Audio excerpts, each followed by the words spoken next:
Hey, welcome to the Under the Bad Moon podcast. I'm your host, Rob. I'm here with Austin. And today we're going to talk about the new AoS 3.0. And basically, Austin learns how to play Age of Sigmar, is kind of the theme of today's episode. I'm being converted, so I'm interested and willing to start.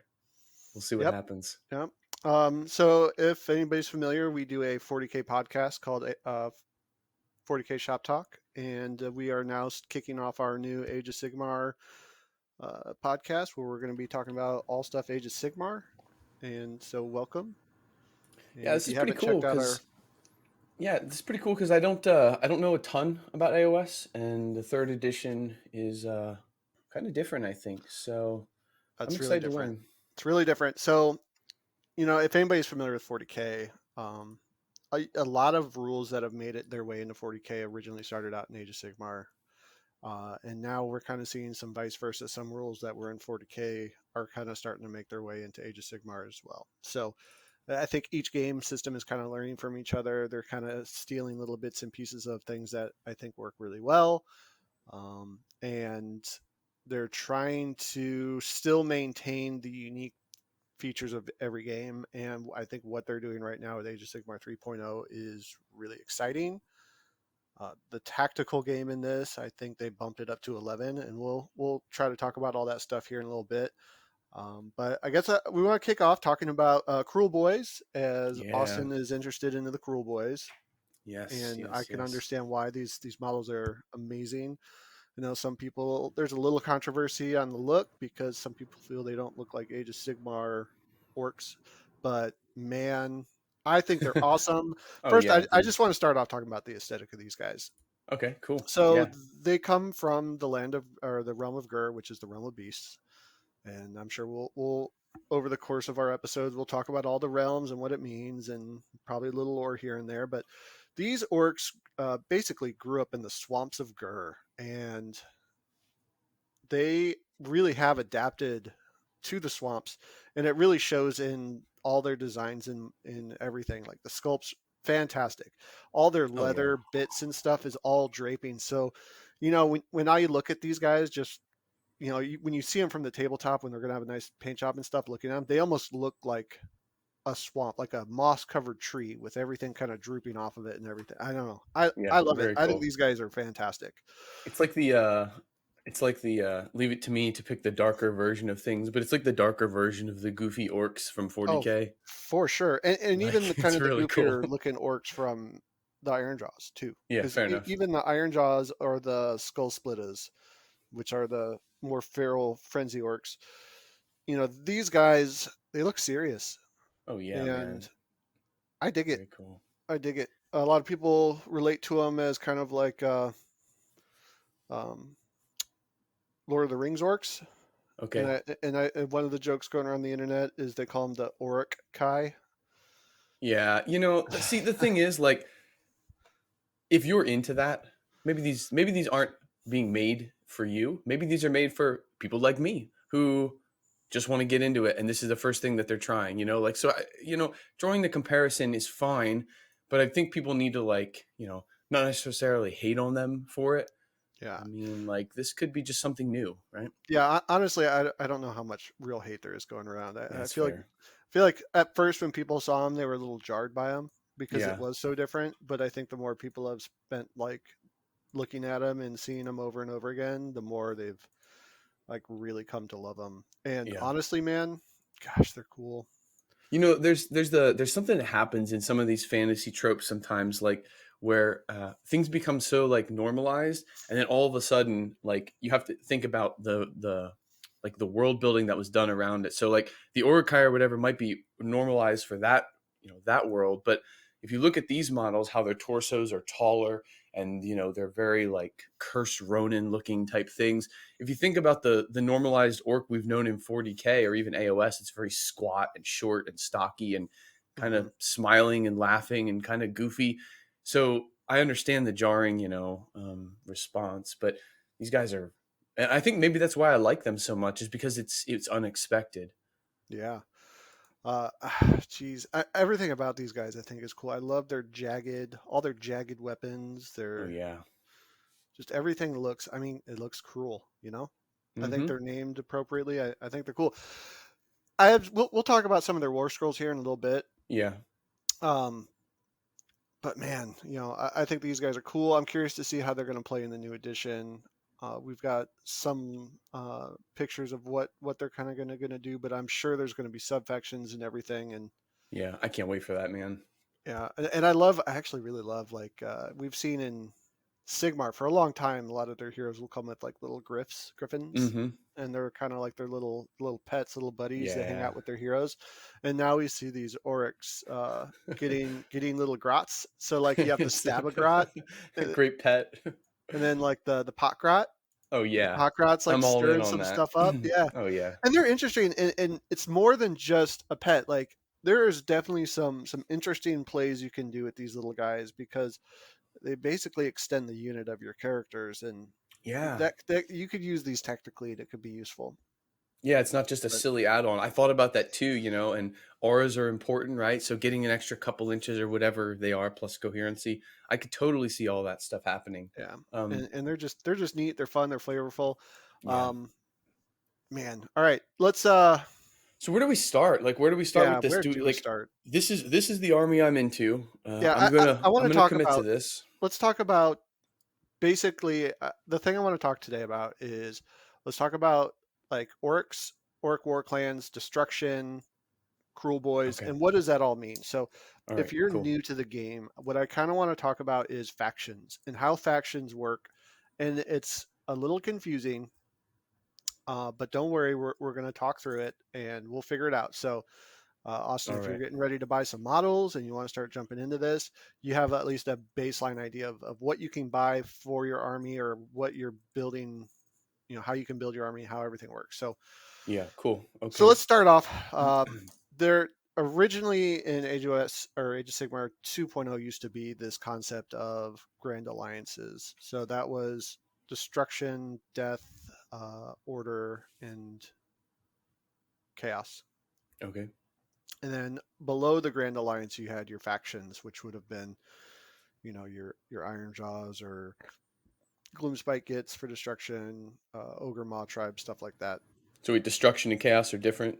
Like chaos is Destruction in and like chaos are warp two different stuff. things. Okay. Destruction, just chaos is like what you're used to. It's Khorne, Zinch, Demons Beasts and of stuff. I Chaos, got you. demons, All right. Skaven fall under that thing. They're chaos, Okay.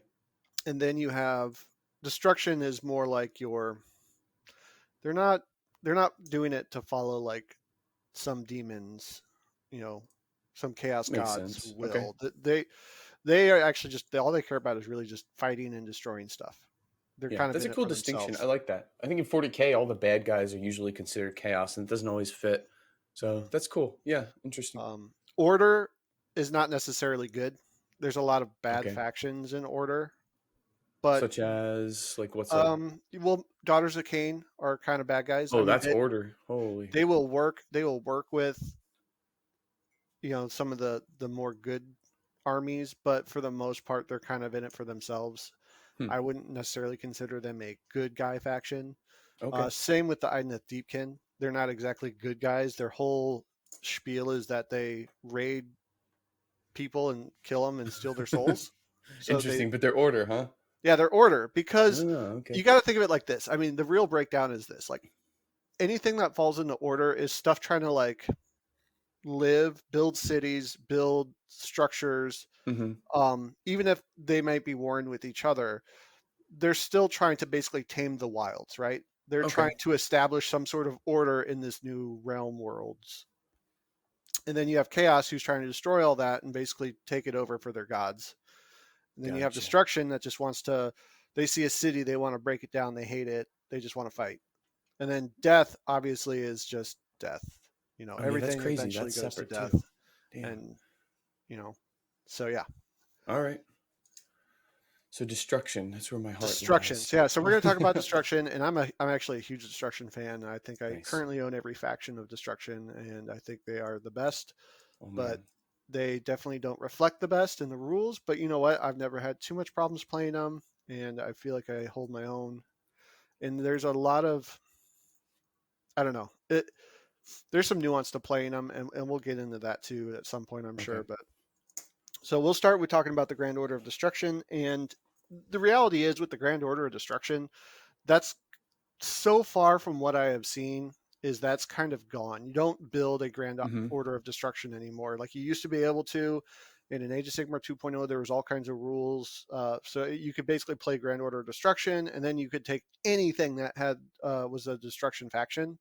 So you could play like your Okay. ogres with your orcs, with your giants, with whatever. It didn't matter. You just took, if it was destruction, you could take it. And in fact, there were probably some war scrolls that were destruction that didn't actually have a home in a faction. Um, I think like Goblin Wolf Riders kind of would fall into that. But Okay. now that seems to all be gone. And now all they care about are factions. So at this point in the game, it seems like you have to pick a faction and then play that faction. Uh, Okay. so we'll And focus. by faction, you're talking about like So the the destruct, Cruel Boys or yeah, the. Cruel Boys, Gloomspite Gets, Okay.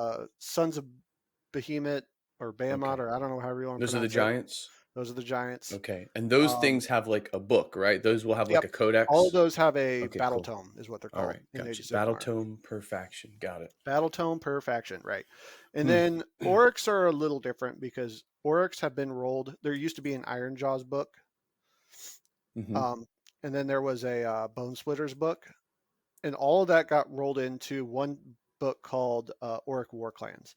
Inside the Auric Okay. War Clans, though, is technically three different battle tomes. You have basically your Iron Jaws battle tome, you have your Bone Splitters battle tome, and then you have their new Big Wa battle tome. And the Big Wa battle tome allows you to take anything with the keyword Auric in the War Scroll. And if you're familiar in 40k, you have keywords at the bottom of your War Scroll that say like Hmm. what this thing is. You do the same thing in Age of Sigmar. So if you have the Auric keyword, you can be taken in a Big Wall army. And each one of Okay. those battle tomes basically have different faction abilities, just like you would with Space Marines. So Okay. Space Marines is a good example. So you think of it like, um, I I would think of it like Space Marines versus Blood Angels versus like Space Wolves, right? Like Okay. they all kind of share the same abilities, but each one of them has completely different faction traits. So your bone Okay. splitters do different things. They have a whole bunch of rules, a whole page of rules for what bone splitters do if you take nothing but bone splitters in your army. Then there's if you take nothing but Iron Jaws, you play an Iron Jaws army, and you can have a whole bunch of rules for the Iron Jaws. Or the Big Wa has their own faction abilities and stuff. So they're all around the big Wa points. So Okay. as you fight things and kill things or your stuff, as long as you have like wizards and stuff in your army and things like that, you generate these wall points. They build from 0 to 30. You can spend them to help your casting, or you can sit on them, or eventually when you get enough, you can call a law and spend a bunch of them to like get extra attacks. But ideally, like these buffs start building as your army starts, as the law energy starts forming up, and you get all kinds of great bonuses. So, okay. So those battle tomes. So Mm-hmm. eventually, the analysis I'm going to have to make is like, do I want to play the Cruel Boys battle tome, which isn't out yet, right? That Mhm. and we don't Not out. know if We have we're no if or idea what when. that if when or if they're gonna just get rolled into a brand new Orc War Clans that has another section in it for Rule Boys. We don't know. Okay. We don't know how that's all gonna play out. Okay, so it could be that I'm deciding whether to play just the Cruel Boys Battle Tome or Mhm. the Big Wall Battle Tome or something like Right. that, right? Well, so and here's the beauty of being able to play orcs is that you can start off building your Cruel Boys, Uh-huh. and then if you're like, man, I'd really like to take, the Maw Crusher, like Oh the yeah, Orc dude, God, the that's big exactly what I'm dragon thing. thinking. You could start collecting some of that stuff too, and then you could just jump between Cruel Boys and Big Wah or not, right? So you start opening yourself Okay. up to flexibility in your list building, and you don't have to. You could like go to the game store one day and say I'm just playing my Cruel Boys today, and then tomorrow you could just throw a handful of new units that you picked up and go I'm going to play Big Wah today because I just want to roll out with some of these. I don't know, whatever. Right. Maybe Okay. in And Iron Jaws you really want to take some of the pigs or something. I'm sorry. okay. I'm gonna try my best not to say things that you don't know. So pigs would be their gore gruntas, which is like their Okay. cavalry. It's like It's like big iron jaw, big, metalled out orcs riding Oh, I remember seeing them way boars with back. big metal plates and stuff. So they're very strong, very powerful on the Okay. charge. But And maybe you look at that and say, "Man, I'd really like to throw some of these guys in my list." You yeah, could. okay. Okay, Now, fair now enough. I want to before we get too deep into this, Yeah, I want okay. to throw out the other thing that you can do. You can also play allies. Okay, so Oh I, my I know god. you played 40K, and back in the day, you could ally in units from other Yep. tomes and stuff. It's very similar with a couple caveats. So inside of your book, you will have available allies. In the General's Handbook, this is usually underneath the points of the current faction you're playing. It'll say available allies and list out the other factions that you can ally in. Now, depending on what point limit you're playing, you get a certain amount of points set aside that you can use to spend on allies.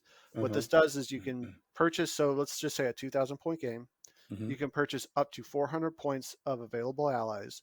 They don't break your army bonuses or anything. You still get all that. The only thing is Oh, the nice. the units that you buy don't get any of their abilities. So it's basically just their Okay. base war scroll. So if you have Interesting. 400 points to spend with your cruel boys, I don't know who they can ally with because it's not out, but let's just say they can Sure. ally with Gloomspite Gits, right? Okay. The goblins.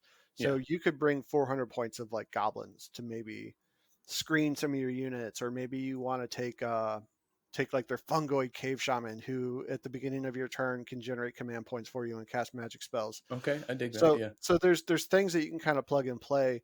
So even if let's say you did buy some Iron Jaw stuff, you could also just ally that in, keep your bonuses for your cruel boys. And I think at this point we know that one of the bonuses for cruel boys is their poison coated weapons. So all their Yes, so weapons do good. mortal wounds on sixes. Yep. So let's say you did want to run the Gore Grunta unit, like you want a Okay. nice big block of Gore Gruntas to maybe hold a flank and charge. You could still bring them Mm-hmm. without ruining your cruel boy thing. Like you don't have to go into Oh, the big wah. You could still okay. play your cruel boys, and with as long as you stay within your 400 point allies allotment. Okay, interesting. And now a couple questions about the 400 points thing. Where does that come from again? I missed that. How do you Um, know how many points? so that's going to be in I believe it's in the core rulebook under Okay, cool. allies. Hold Gotcha. on, they did share the PDF online, so I'm going to go ahead and open that up here real That's quick. fine. And while we're in there, I also wanted to ask you about the core battalions and how that plays into all this. Like, is it because in 40K, right? You have the army, which has Hmm. like rules like Sisters of Battle says the army must contain all sisters to get a bonus, and then everything you put in the army has to be in these nice isolated detachments. So I'm Yeah. kind of curious as to how core battalions and army works with allies and all that. All right. So we don't have that in Age of Sigmar. Uh-huh. I don't have the match play rules for this, so I'm going to just talk about what it is in 2.0. Sure. But I'm fairly certain. There's been some review videos online that people can go find, but I'm fairly sure it's the same for the most part. Where at 1,000 points, you're basically there's a couple categories, right? You have your leaders or heroes. Um, Let me pull it up here. I'm opening up my Azure app Sure. for Games Workshop because they have an army builder in here, and I just want to go look at the sections. So Okay, cool. you Yeah. basically have leaders, battle line, artillery, behemoth, other units. Okay, so Okay. everything falls into the quarter categories. Um, Currently, in a 2,000 point game, you can only take 1 to 6 leaders. So you have to have at least one, and you can only take a maximum of 6. Okay. Your battle line, you need at least 3, but there's no limit on how many others you can take. So you need at least 3 battle line. Uh, Okay. Artillery and behemoths. So that's like your gun emplacements, your cannons, your ballistas, or whatever. Those are 0 to 4, so you can never have more than 4 of Mhm. those. And behemoths are your monsters, so your dragons, your giant undead bats, your whatever. Those are also zero to Right. four, so you can only have 4 of those. Now, interesting note: if you take a hero that's on, so we were talking about the Hmm. Maw Crusher before. If you take that Maw Crusher, he counts as a leader and a behemoth, Oh, interesting. Okay. so he takes up Well, 2 that's an interesting slots. balance. Okay, cool. Right, and then you have other units. So after you've gotten your 1 hero and your 3 battle lines that you have, you can basically then just take whatever the heck you want. And Okay. that can come And from your allies, that can come from oh, just interesting. everything in your book, so it doesn't matter. So this, like if you're playing your orcs, I mean, I don't know how anything's going to fall into place, to be honest with you, but Yeah. let's It may be just too say, early to tell. yeah. So you're going to have the guys, the cruel boys with the spears. Mm-hmm. Um, they are going to be probably core, and then same with those hobgoblins. I'm assuming they're going to be core too. Okay. Yeah, I have no And then idea. like the guys with the crossbows are probably other. Okay. So they would not count as your battle lines. But once you have, X amount of battle line, you can probably take them. Interesting. Okay, Okay. so that's how like you basically build your list. Now you were talking about the core battalions. Yeah. So this is a little different than 40k. So you're going to look at these images and you'll see like let's say for the warlord core battalion. Um, well, let's just talk about this because everybody probably doesn't know what we're talking about. All right, so there's basically four core battalions that you can take. There's the Warlord, the Battle Regiment, the Grand Battery, the Vanguard, the Linebreaker, and the Command Entourage. Mm. Honestly, looking at this, you're probably ever going to really take a Warlord, Battle Regiment, or Command Entourage. I'll be honest. Yeah. Maybe there might be some others, like if you're playing certain factions, Linebreaker might be worthwhile. But it's a lot of armies. It's going to be really hard to take two monsters and a Oh, commander. yeah. But okay, so let's talk. What are these? What do they mean? How do you use them? Yeah, for sure. And So how many can you take? Like, can you just take, yeah, we'll talk you know about what I all mean? that. Yeah.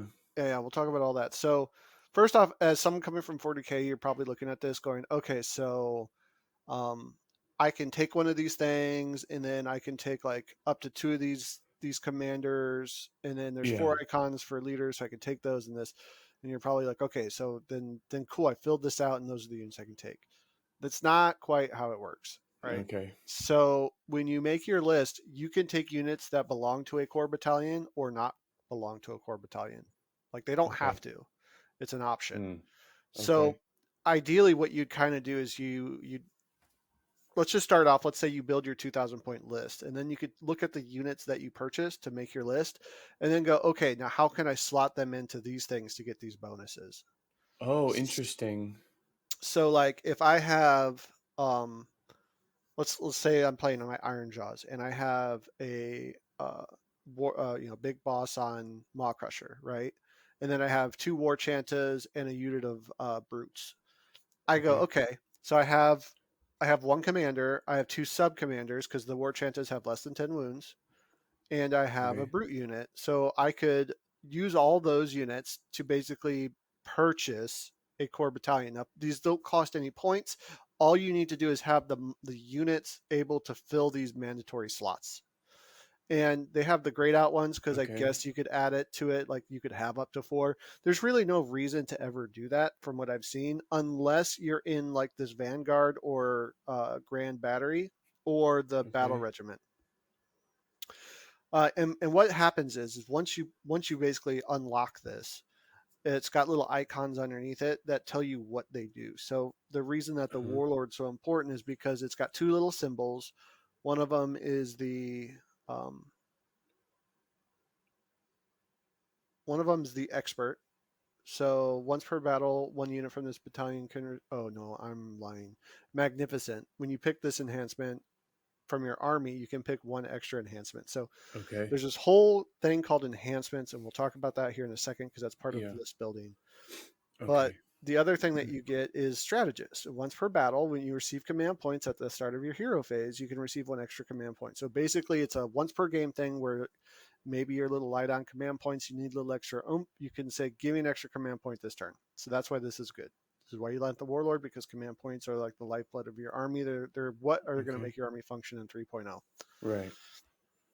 But there's other things too. So the battle regiment. So here's where filling out these gray ones would be important. So you can see here you need at least one commander, but you can have up to two Mm-hmm. sub commanders. And then the troops, you have to have two, but you can take up to five. And then you can have one monster or one ballista and artillery. I'm sorry, they're called artillery. And what they it's got Okay. like three fists. So this is called Yeah. unified. And basically, when you deploy this battalion, you can make it one drop. So instead of deploying just one unit, you deploy everything in this battalion. Why Oh, that's so all important, units in it get deployed at once. right? And that's important Oh, because in Age of Sigmar, whoever finishes deploying first goes first.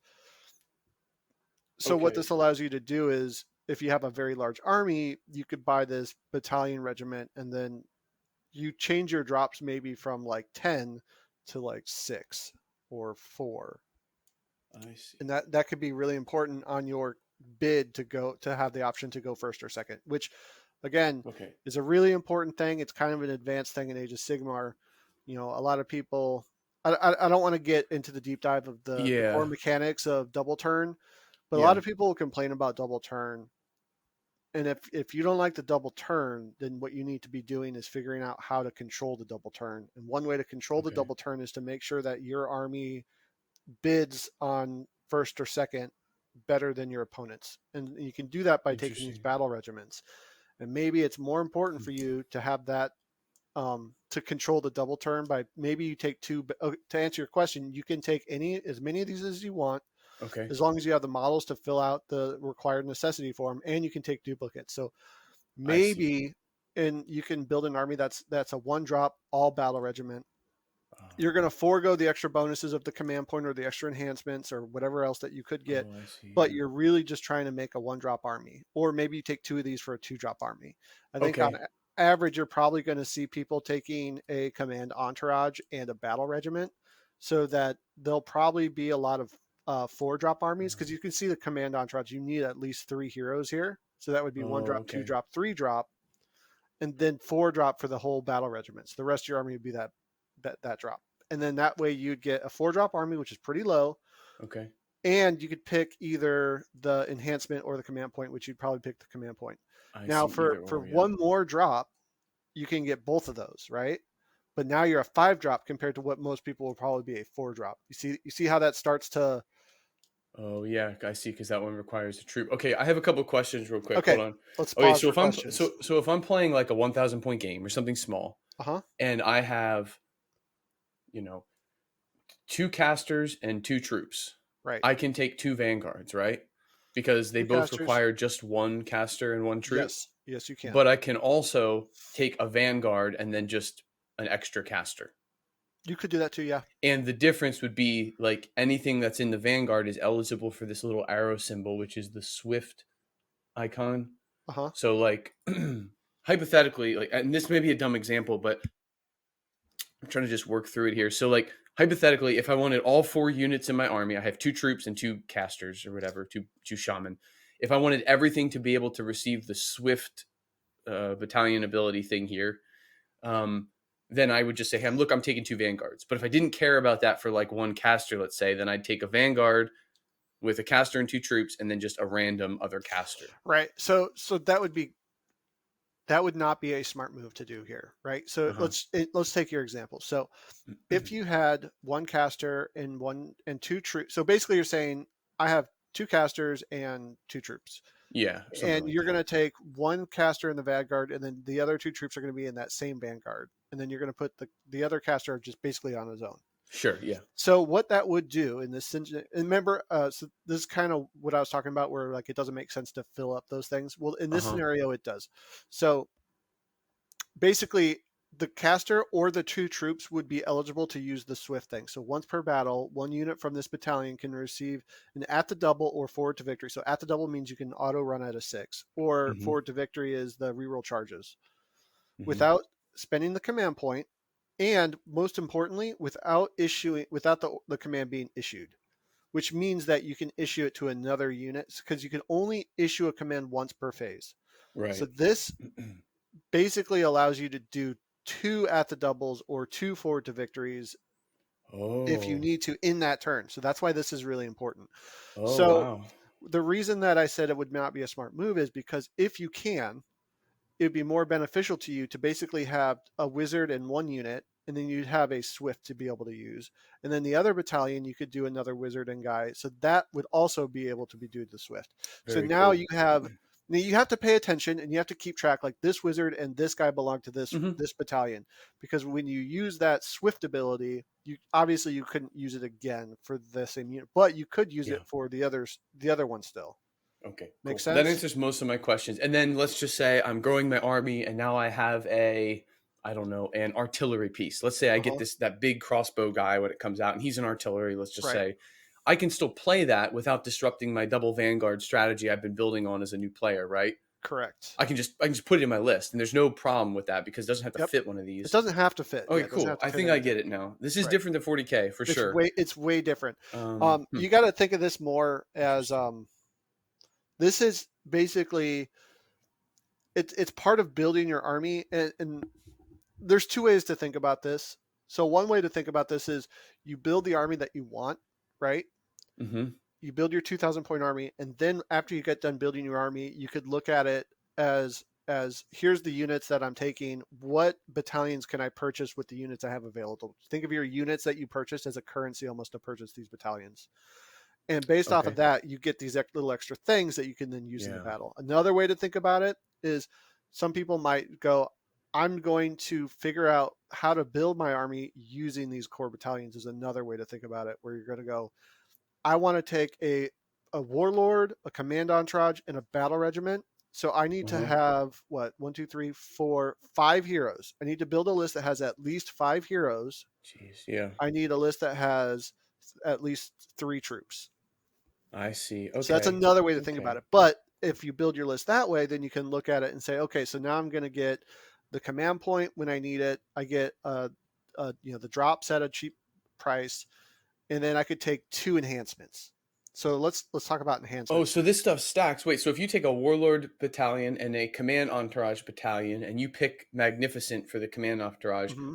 both of those You you get pick two one extra enhancements. Yeah, enhancement twice. you'll get two enhancements to put Oh. to your army. And that's what you were talking about with the Swift. So if I have two vanguards, both Yeah, vanguards can issue the Swift once per battle. right. You get two swift Oh, this abilities, is but so it only cool. applies to the Yeah, units in that battalion.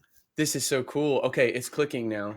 Oh man, this is some deep shit. I like this. This is Yeah, cool. it takes some thought. So Wow. we're going to scroll down the rule book down to the enhancement part. Yeah, sure. Let's do that.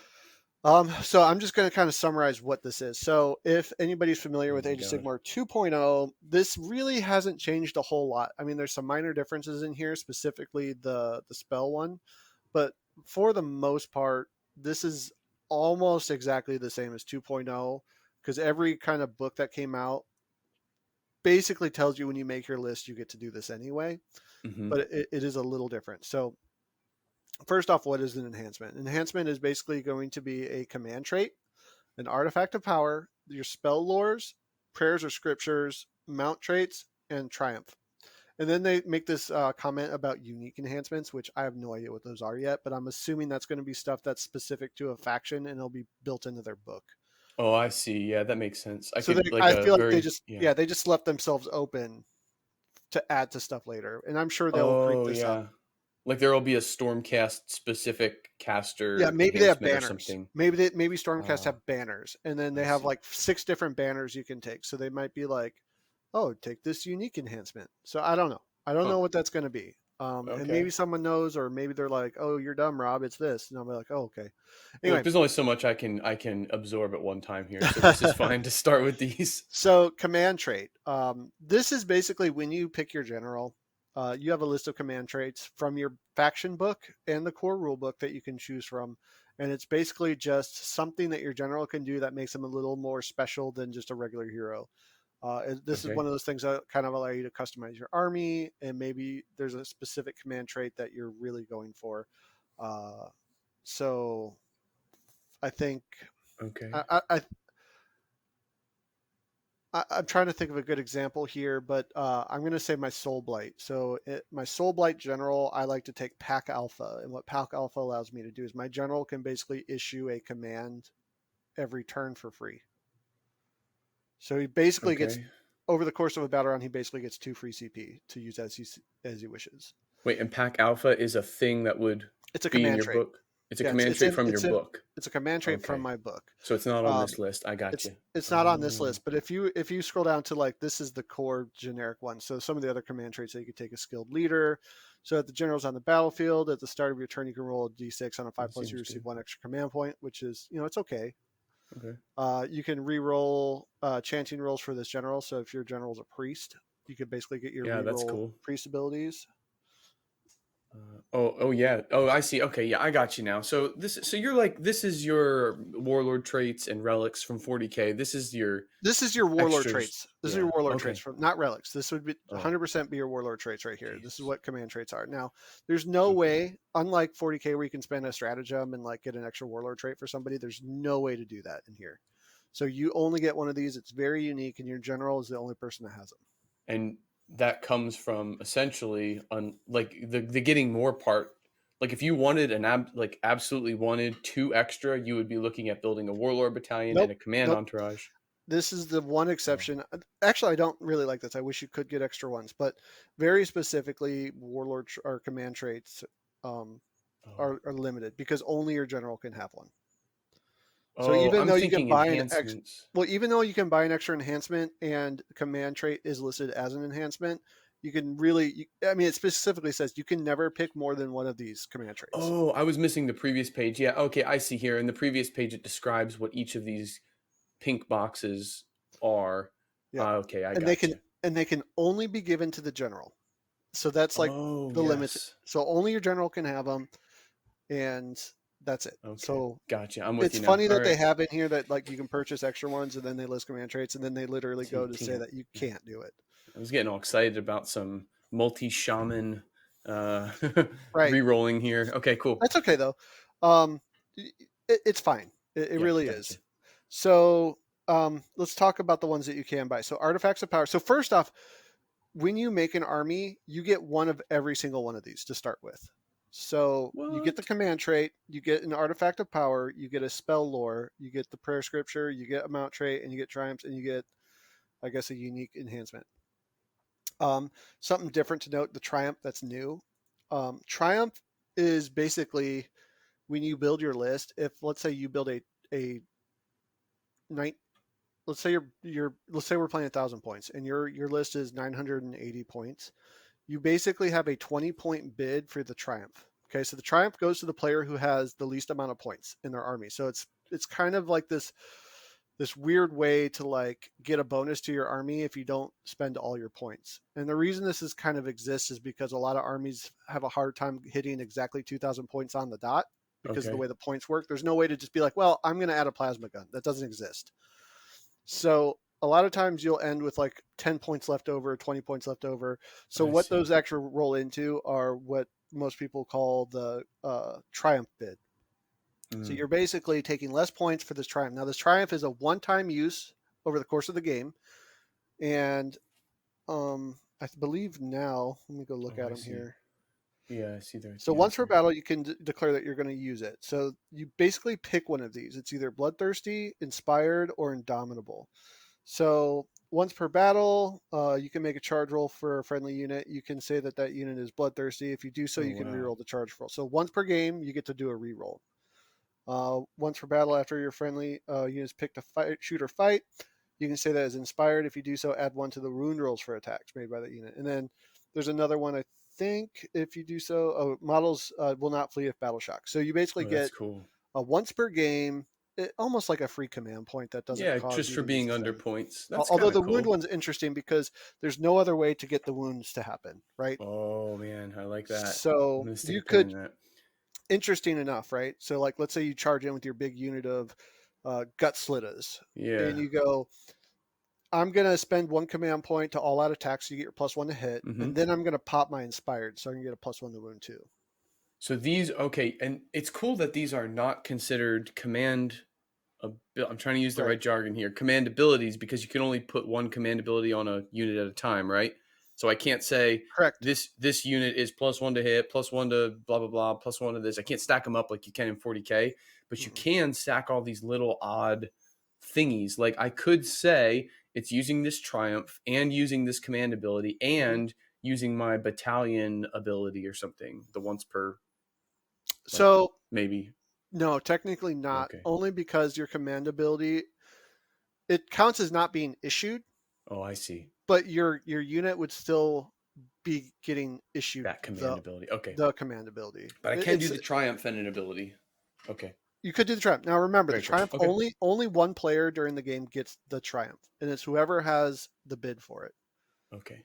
I'm totally So always going for this. This seems really cool. it is. It's pretty powerful. And Yeah. honestly, like if you just are under 20 points, so if you're at like 980 points, Yeah. chances are you'll probably win this for the most part. Okay. Um, and there's some interesting stuff because like we can eventually we'll talk about endless spells and how they are used as kind of like army point fillers and stuff like that too. But Okay. okay, Dang. most importantly, let's talk about the reason that you're going to buy this enhancement is because what you're going to want is one of two things. I guess if you have priests, you might want the prayers and scriptures. You're never Okay. really going to use the triumph because if for some reason you don't get the triumph, that was a huge waste of an enhancement. Yeah, So I get you. too risky, never going to do it. Yep. Um, most importantly is going to be the artifacts of power. So you only get one of these. And they're really important. You can equip heroes with artifacts of power, and they do all kinds of stuff. And it's basically like your relics from 40k, Uh-huh. so you know how good those are, and how they change a war scroll.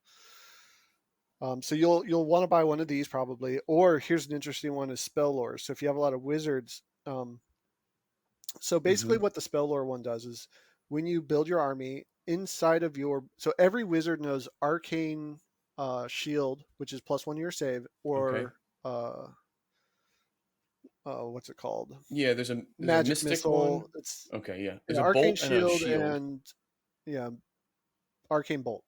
Okay. Arcane bolt and mystic shield. I don't know, I got you. whatever. There's the shield and the spell, so that's like Yeah. generic. It's basically it's kind of the same as 40k, where that everybody knows smite or whatever it is. Right. Okay. Um, but what the spell lore is inside of your faction book, Okay. your battle tome. You'll have a spell lore that is available to your wizards exclusively. So um, Okay. my vampires have the lore of vampires, and then there's the lore of death for the necromancers. And what spell lore does is you can basically your wizard can basically pick one of those spells, right? If you I Okay. like this enhancement because if you have a lot of wizards, you can take this and you every wizard in your army gets to pick an additional spell from that lore. And spells can be very situational. So all of your wizards knowing two spells from your specific lore is really good. Plus they added this new generic spell list, which isn't great, Mm-hmm. but there's some I think there's the key winner in Flaming Sword, which just adds +1 damage to your one of your attack characteristics. So that could be really useful on some casters, some of the bigger, Hmm. heavy hitting Interesting. casters, because one damage is huge. So is it like attacks where you can cast as many spells as you know, or do you still Yeah. have to So choose? every wizard on their war scroll Okay. knows has like this wizard can cast one spell and dispel So one spell, or this okay, so wizard can like cast two spells. for the cruel boys, the shaman, the swamp Uh call huh. shaman, I assume he's going to be my wizard. Yeah. And I'm gonna open up his war scroll real quick here. okay, or is he a What did you call the other guys? A priest, Priest. So they are basically like your I mean it's the same thing in 40k. like In a fact, this is what chaplain? Yeah. yeah, this is like the chaplain ability where you roll a die on like a 3+, he does something. So I So wonder what the shaman is. the shaman's a wizard. Okay, cool. So he's going to be casting spells now because on his war scroll, I did take a look at these. We don't have to dive into each one, but like on his war scroll, he does have an ability. I guess these are called abilities called Mhm. Summon Boggy Mist. It looks like a spell to me, Yeah, so summon but boggy mist is a spell that has a okay. casting value of 7 if successfully cast until your next hero phase.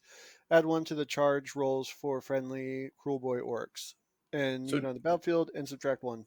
So so does that mean that's his like eventually that spell will be in my book somewhere on the no, list? Like, he and he just knows. So oh mostly every wizard knows a spell on their war scroll card. So that's just a spell that they get oh cool. for being a swamp call a shaman. This is what he knows. He knows the spell.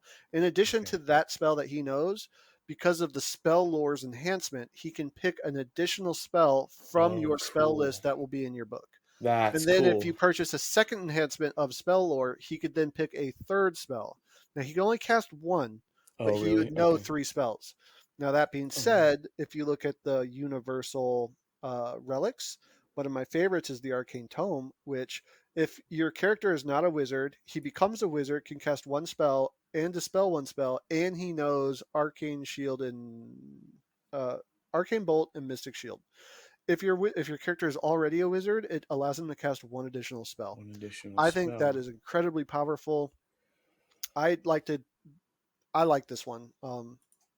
Okay, so just so I'm following this, so we don't know what else I'll be able to cast event because we Not don't have that chart yet, We right? don't have that chart yet. So by Right. default, out of the box, as I learned to play with this guy, I'm just casting Boggy Mist, but I could potentially Well, Boggy upgrade him to Mist, also cast Mystic Shield or Arcane Bolt. Boggy Mist, but you could also pick one of the generic spells out of the generic. You have access to those two, I see. the generic spells. And if I buy him the Arcane Tome on top of that, um, he could cast both Boggy Mist and let's just say Ghost Mist.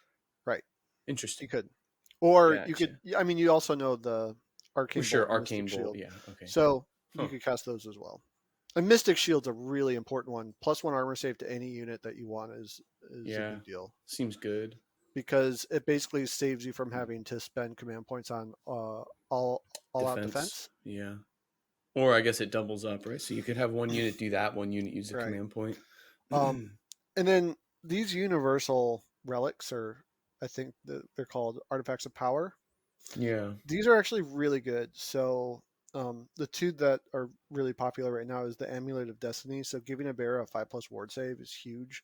It really Hmm. is going to change this game quite a bit because there's a lot of big things that are a Okay. little vulnerable. So the option to give them a 5+ ward save is a very big deal. Is that like an Arcane, invulnerable? So that replaces your armor? no. So that's more like your feel no pain in 40k, your shrug saves. What? So in addition to your armor, you also have a 5+. What? Right. So this is really good. And you can basically Jeez. any hero Okay. that you have, you could be like, so Holy let's say shit. well, you're building your list, right? So you get one free, I don't even know what they have, Sure. but just off the bat, you're kill a boss, right? So he's got 10 wounds and a 3+ armor save. Okay. Right. So you can give him that amulet of power or amulet of destiny. So now he's got a 3+ save with a 5+ ignore. Oh wow. So your wizard can cast Arcane Shield on him, giving him a 2+ save. So now he's got a 2+ save with a 5+. Okay.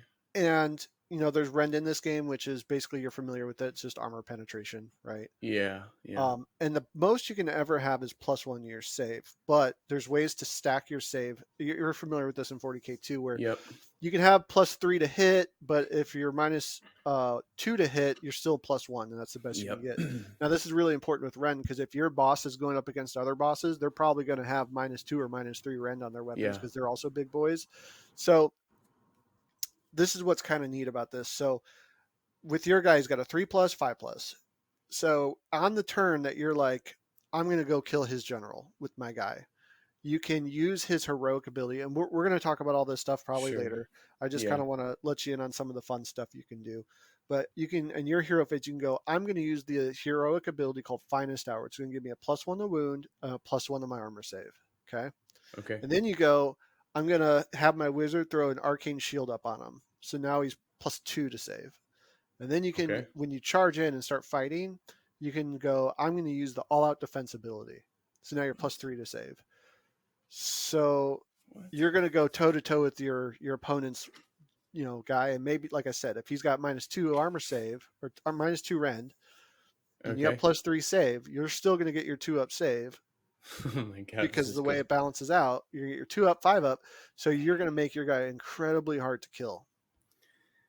So can I just pause for a second here and say that this game is incredibly more tactical than 40k right off the bat. I'm Yeah, like there's 100% convinced instantly at this moment that there is more. The ceiling is 100 times higher for people that want to get like really dug in. This is really yeah. cool. I always thought the AoS was like it had this like stigma as like being very simple. And Hmm. look, I never played before. I maybe did a test thing here, and it doesn't matter. I never really played, and maybe it started that way. But at this point in time, right now, the level of depth and complexity, if you want to go there, seems super super deep. Right. So there's two differences. Wow. People people have always said that Age of Sigmar has been the more tactical game. It's more like chess.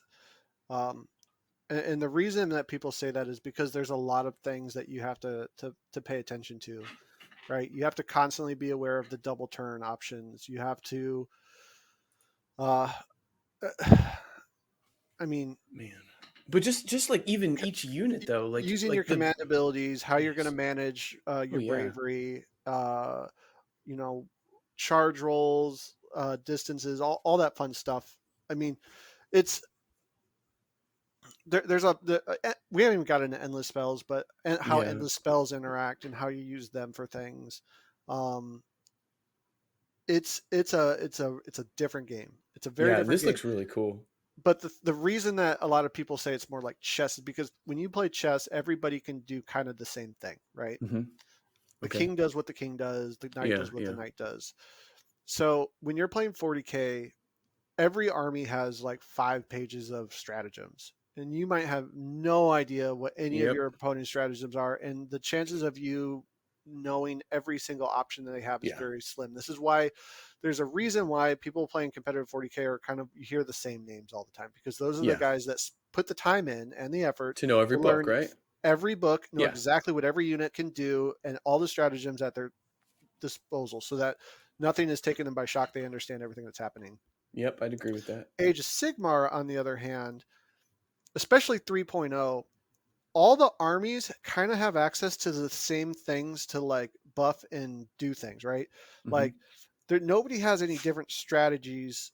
Well, I'm lying a little bit, because again, the war scrolls, the armies, there's still flavor within the armies because the war scrolls have abilities and command abilities and stuff that they can use specific to their army. But for the most part, there's a lot of this generic rules that everyone has access to that kind of puts everybody into the same game, if that makes Yeah. sense. So a lot Yeah. of it's going to be managing your heroic actions every turn. It's going to be managing your monstrous actions. It's going to be how you built your list so you have what's at your disposal, what enhancements you took, and stuff like that. So like all that stuff is really important, and it gets really deep. And I've played one game so far based off of the limited amount of rules that I have at my disposal, and reviews that I've seen. But what I've saw Okay. so far is that each turn is very, very. I mean, I'm not going to lie. Each turn is almost its own little game in itself, Yeah. because in 40K you have secondaries, right? So over the course of the game, you're trying to achieve your secondaries.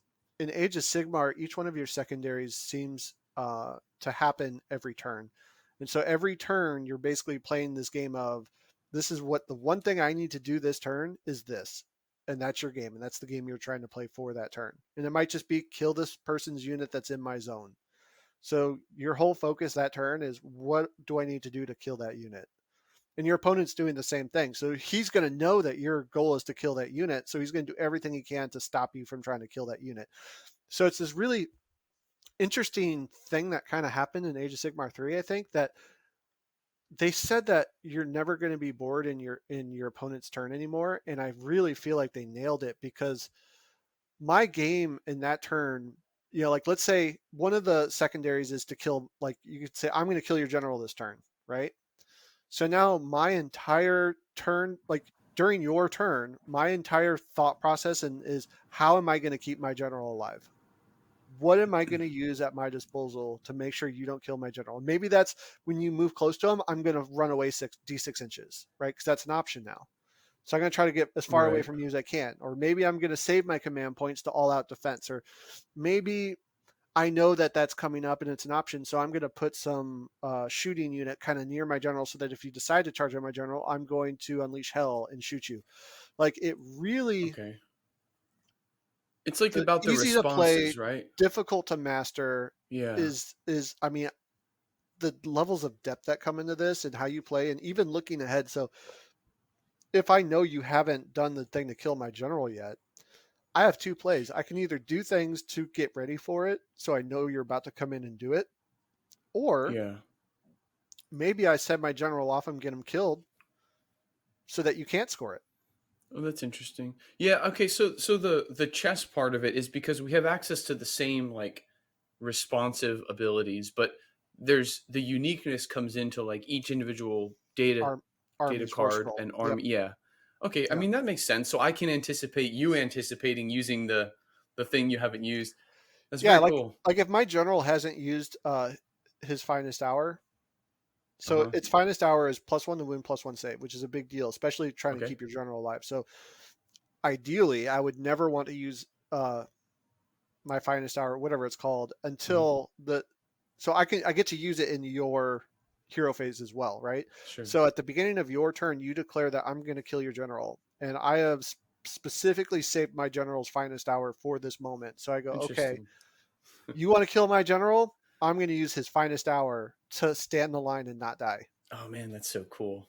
It's like two heroes yelling at each other across the battlefield, you Right. know? It's just like you calling me out and like me rallying. Like this Or is so like my hero, you're about to charge me with a horde of gut ripper boys with their spears, and my hero basically standing on top of a rock, like Oh cutting through yeah. all the boys as they try to That's take that's them cool. down. Like it's very neat. It's very fun. I'm a huge fan of this game. I love it. Um, and we're getting close to an hour here. So is there Yeah. anything specific you want to ask before we wrap Okay. it up? Yeah, okay. So oh man. So I know there's a there's lot. there's a Look, there's lot, a and we lot just here, we dude. really just talked kind of about the cruel boys and how you go about picking an army, how once you've decided an army, how that plays into their faction, their sub factions, which we really didn't talk about, but really that's all that is inside of your book. There's usually going to be some sort of fun sub faction which give you abilities. Again, think of this like Space Marine chapters. So your Ultramarines, your Raven Guard, stuff like that. Like you are Space Marines, but you have some sub faction abilities which just add on top of that. It's going to be the same thing. There's Right. in sub factions, sometimes they specifically say if you're playing this sub faction, you have to take like this relic or this, artifact of power, this command trait. This is very similar. You've seen this in Mhm. 40K. So Mhm. I didn't want to talk too much about that because Mhm. it's very much the same thing. So we talked about that. Okay. We talked about basic list creation, what kind of units that you need. You know, uh, you need at least one leader. You need at least three battalion or three battle line units, and after that, you can build Well, wait, you anything. don't anymore though, right? You don't Well, you have to still have you 3. still need that. You still need one leader. You still need three So I battle line. can't so like wait, hold on. So like we talked about the Vanguard example, right? Right, Where I right. just But have like a well, shaman and 2 shield yeah, units. but even if you're playing 1,000 points, you need at least one hero and two battle line. So Oh, like you still interesting. you still need to fulfill the basic requirements for an army. Oh, I missed that in the rule book. I didn't see where that was. See, that's what I was missing. So Yeah, like that's gonna you're gonna see that. ugh. We don't have that in the core rule books because that is very specifically narrative and match play Oh, rules. so that's like okay, so when so that's general's handbook type stuff, right? It's in the core Or rule book. It's just we don't okay. have it. So it's Gotcha. exactly Okay. like 40K. Like when you look at the 40K book, you have the rules, and then you have the open play, the narrative play, and the Oh, match play section.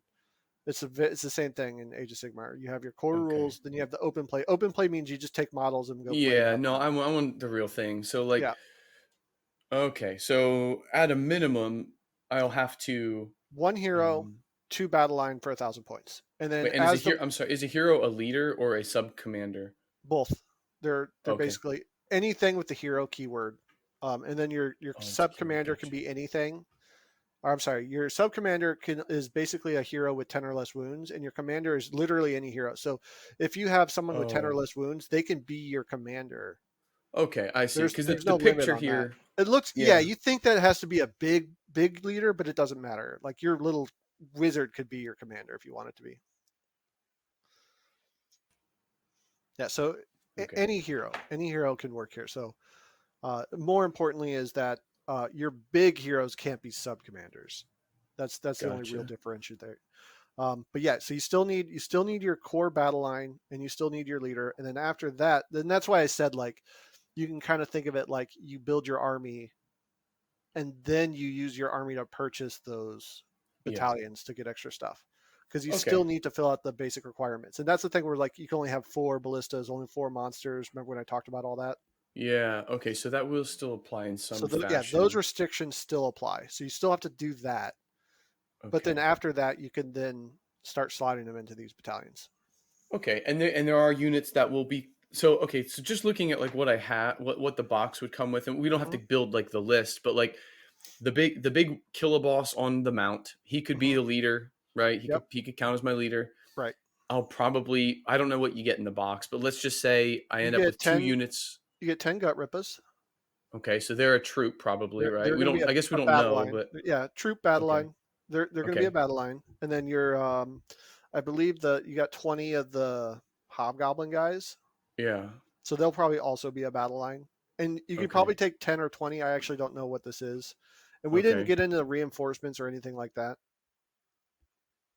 Okay. It's like a whole nother thing. Yeah, we'll And cover that. we can talk about that later. But basically, so let's just say I don't know what it is. So let's just say 20. Let's say you'll have your 20 hobgoblins and your 10 gut rippas. So those are going to be your two battle line units. And then you're going to have your big killer boss guy. He's going to be your leader, right? Yeah. So now you have a legal army. And now you can add Okay. in these crossbow guys, the shaman, the other hero, and the other big boss. And there you So go. they You'd have an army. I wish I had a real okay, okay. I think I see. It's very. I'm not gonna lie. This part's confusing because in the core battalion section, Mhm. they label things as commander, sub commander, troops, artillery, monster. But the Right. requirements for an army don't use those terms. Don't use, yeah, and I What wish in I the hell? had, yeah. Well, So something because can be a battle line, but not a troop. yeah, in the match play section, there's let me see. There's a whole nother breakdown and there's a grid, a Okay. graph for it, and it would make a lot of sense if you looked at it. Jesus. That's Um, fine. We can start there maybe next time when we start to sure. build out the army itself. But I'm just trying to think. So the box is somewhat playable. It looks like. Yep. And It's roughly 1,000 points from what I've heard. okay, The okay. Sigmar stuff is roughly like 1,300 points or so. Naturally, okay, of course, yeah. Yeah. Okay, So I would not recommend trying to just play out of the box against each other. The Sigmar guys are going to sure. have to probably drop some stuff if you want a somewhat fair fight. Um, Okay. Well, I don't think that lady's gonna be too fair of a fight anyway. Something oh, tells me she's she so could walk good. through the entire orc army, but She who probably knows? I could. don't know. She probably could. I I mean, don't know. we could talk about that later, but I Yeah. mean, look, she is good, Okay. but she should be. And once you, Sounds especially like it. once you start like, there's a lot of heroes that originally you might have overlooked and been like, eh, but now with the way to like stack extra armor save and everything like that, like there's a lot Oh more yeah. play with a lot of this stuff. So it's look, I'll be honest, this edition, and they call them battle packs. Yeah. But very specifically, this battle pack is going to be Hero Hammer. It's going to be Hero Hammer and monsters, and that's what we're in. Battle pack, you're So, talking about like all the missions in the general's handbook? oh, Like or yes, okay. yes. So, from what I understand, is that each general's handbook is going to come with a battle pack, and that battle pack Gotcha. is, I don't know how any way else to say this. It Yeah. seems a lot like Games Workshop is trying to do seasons. Oh yeah, So that makes so sense. for this year, we're going to be playing in the realm of Gur, and it's going to be Let's using go. this battle pack that uses special rules for playing in Gur, and we're going to be Yeah. playing with this season all year. And then next year they'll come out with another battle pack. We'll play it in a different realm with different rules, so that they're gonna every year they're gonna try to mix it up a bit and try to That's cool. shift the meta and see where we go. I like that.